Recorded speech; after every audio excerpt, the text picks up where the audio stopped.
Hi കൂട്ടുകാരെ, അസ്സലാമലൈക്കും. എല്ലാവർക്കും നമസ്കാരം.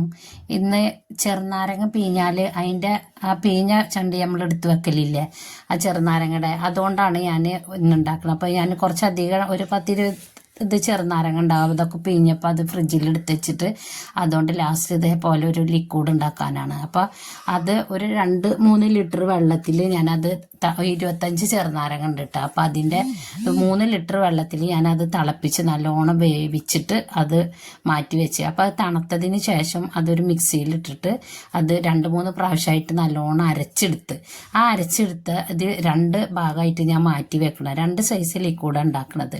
അപ്പോൾ അതിലത്തെ 1.5 ലിറ്റർ ലിക്വിഡ് മാറ്റി വെച്ചിട്ട് അതിൽക്ക് നമ്മൾ പാത്രങ്ങളൊക്കെ കഴുകണ ലിക്വിഡ് ഇല്ലേ, അത് ഒഴിച്ചു കൊടുത്തിട്ട് ഒരു സെറ്റ് ഉണ്ടാക്കി. അതുപോലെ തുണികൾ അലക്കണ ലിക്വിഡ് ഇല്ലേ, അത് ഉപയോഗിച്ചിട്ട് മറ്റൊരു കുപ്പിയിൽക്കാക്കിയിട്ട് അതും ഒഴിച്ചു വെച്ച്.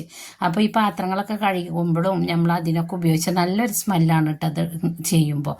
കൊട്ടത്തളത്തിൽക്കും സിങ്കിൽക്കൊക്കെ കുറച്ച് ഒഴിച്ചു കൊടുത്തിട്ട് ഇതുകൊണ്ട് കഴുകിയാൽ നല്ല മണാവും. മീൻ കഴുകിയാലും കയ്യിൻ്റെ മേലെയൊക്കെ ഒഴിച്ചു കൊടുത്തിട്ടൊന്ന് കഴുകിയാലൊക്കെ നല്ലൊരു ബാഡ് സ്മെല്ലൊക്കെ പോകും. അതുപോലെ തന്നെ തുണിയിൽ ചെറുതായിട്ടുള്ള വല്ല കറകൾ എന്തെങ്കിലുമൊക്കെ ഉണ്ടെച്ചെങ്കിൽ അത് പോവാനും അതൊന്ന് ഒഴിച്ചു കൊടുത്തിട്ട് നമ്മളതൊന്ന് ഉരച്ചെടുത്താൽ ആ കറൊക്കെ ഒന്ന് മാറി കിട്ടും. വലിയതായിട്ടൊന്നും പോവില്ല കേട്ടോ. അപ്പോൾ ഇത് നമ്മൾ ഉപയോഗം ഇല്ലാതെ അങ്ങനെ വെറുതെ കളയണ്ട. അപ്പോൾ ഇങ്ങനെ ഒരു ഉപയോഗം കൂടെ ഉണ്ട് എന്നുള്ളതിലാണ് ഞാൻ ഈ വീഡിയോ ഇട്ട്. അപ്പോൾ എല്ലാവരും കാണണേ.